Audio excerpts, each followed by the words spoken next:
عليكم ورحمة الله وبركاته. ازيكم يا سنة تانية؟ النهاردة بإذن الله هنكمل الجزء التاني، هو جزء بسيط كده من أول درس اللي هو الزراعة في وطننا العربي، وكمان هنبدأ بأسئلة على الدرس ده، وكمان امتحان كده صغير على الدرس. خلينا ندخل في الجزئية المتبقية من درسنا، وهو أهمية الزراعة في الوطن العربي. طبعا الزراعة في الوطن العربي مهمة وليها عدة أهمية. طبعا أول سؤال ممكن نسأله في الفقرة دي هو بما تفسر أهمية الزراعة في الوطن العربي.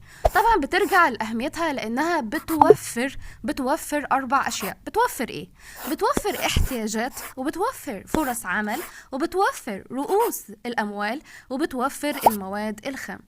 بتوفر احتياجات إيه؟ طبعا احتياجات سكان الوطن العربي من المواد الغذائية المختلفة.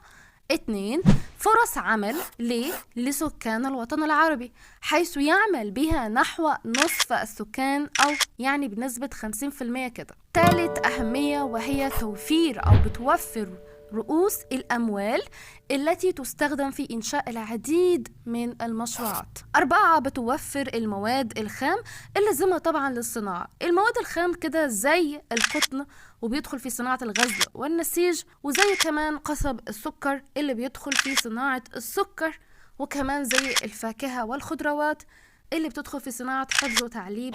طيب بالنسبة هنا لأهم المشكلات اللي بتواجه الزراعة في الوطن العربي، للأسف في الوطن العربي بيعاني أو بيتواجهوا مشكلات في مجال الزراعة. أول مشكلة وهي تذبذب الإنتاج الزراعي. يعني إيه تذبذب؟ يعني الإنتاج الزراعي بيمر بفترات بتكون فيها الإنتاج ضعيف وضئيل، وفي مرات تانية أو في فترات تانية بيكون في اعتدال في الإنتاج الزراعي. طب يا ترى ايه سبب تذبذب الانتاج الزراعي في الوطن العربي؟ هنا سؤالي بما تفسر تذبذب الانتاج الزراعي ده ليه؟ السؤال ده على فكرة اتعرض او جه في امتحان غرب الزقازيق الشرقية العام السابق. فايه اجابة السؤال ده؟ يا ترى ايه سبب تذبذب الانتاج؟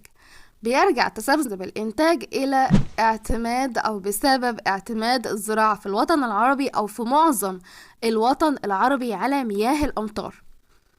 بما أن في معظم الوطن العربي بيعتمد على مياه الأمطار، وبما أن الأمطار غير ثابتة ومتذبذبة في أوقاتها وكمان في كمياتها، فده أدى إلى تذبذب الإنتاج الزراعي. فهنا سؤالي بما تفسر تذبذب الإنتاج الزراعي في الوطن العربي بسبب اعتماد الزراعة في معظم الوطن العربي على مياه الأمطار، وهي غير ثابتة أو متذبذبة في أوقاتها وكمان في كمياتها.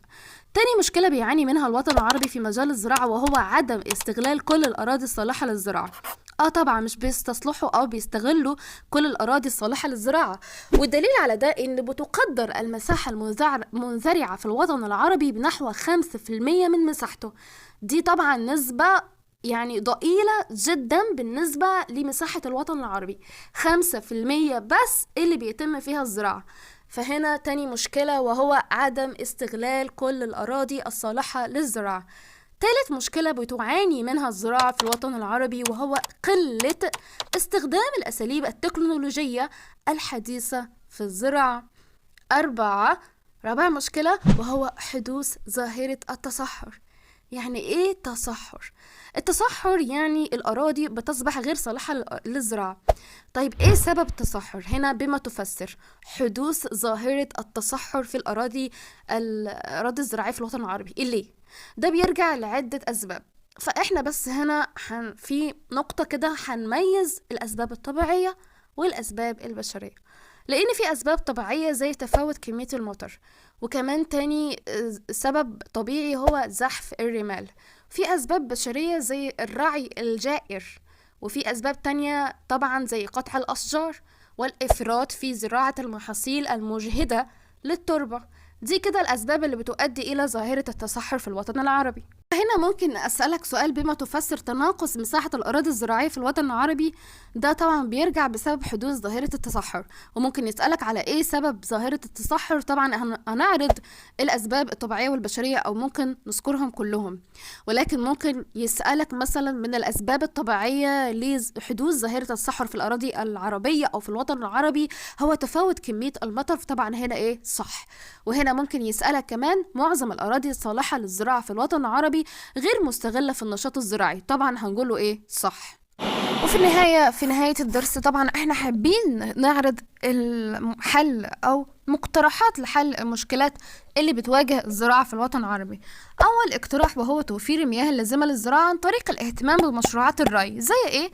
زي إقامة السدود والخزانات، وكمان التوسع في عمليات تحلية مياه البحر، وكمان استخدام الطرق الحديثة للري زي الري بالرش والتنقيط. تاني اقتراح وهو استغلال كل الأراضي الصالحة للزراعة ومنع البناء عليها. 3. استصلاح الأراضي الصحراوية لزراعتها. 4. مكافحة التصحر بالعديد من الطرق، زي ان احنا نعمل مصدات للرياح وننظم عمليات الرعي الجائر. 5. اقتراح وهو استخدام الأساليب التكنولوجية الحديثة لزيادة القدرة الإنتاجية على الزراعة. أسئلة كده اختر الإجابة الصحيحة طبعا، ولكن أنا في البداية حابة بس أنوه إن الامتحان اللي على الدرس ده هيكون كده في فيديو مستقل ليه، ولكن خلينا نعرض الأسئلة بتاعة الدرس بتاعنا. وهو أول سؤال هنا: أي من الأشكال الآتية تعبر عن نسبة عمل سكان الوطن العربي بحرفة الزراعة؟ يا ترى هنا النسبة طبعا هتكون باللون الأخضر. هل هو شكل ألف، ب، ج، د؟ يا ترى هو اصلا عدد اللي بيشتغلوا في الزراعة او العمال او العمال اللي بتشتغل في حرفة الزراعة نسبة قد ايه؟ طبعا هو نصف عدد السكان، فهو بنسبة 50%، فاكيد ده اللي بيشكل 50%، الشكل ده. ب. برافو. 2. أي من الدول العربية التالية تعتمد معظم أجزائها الجنوبية في الزراعة على مياه الأمطار أو مياه المطر؟ الأجزاء الجنوبية، الجنوبية نركز، بتعتمد فيها الزراعة على المطر. هل هي مصر، موريتانيا، ليبيا، تونس؟ برافو طبعا موريتانيا. لو موجود الصومال مكان موريتانيا ممكن نختار الصومال، لأن جنوب الصومال وجنوب موريتانيا. عرف الإنسان قديما حياة الاستقرار والبعد عن الترحال بفضل ممارسة الصيد، الرعي، الزراعة، الصناعة؟ برافو طبعا الزراعة. من العوامل الطبيعية لقيام الزراعة في الوطن العربي ايه؟ عوامل طبيعية: الأيدي العاملة، رأس المال، التربة الخصبة، السوق؟ برافو التربة الخصبة. من العوامل البشرية لقيام الزراعة بالوطن العربي، هل هو التربة الخصبة، المياه العذبة، المناخ المتنوع، السوق؟ عوامل بشرية. برافو طبعا السوق. أي من الدول العربية الآسيوية الآتية تعتمد جهتها الشمالية في الزراعة على مياه الأمطار؟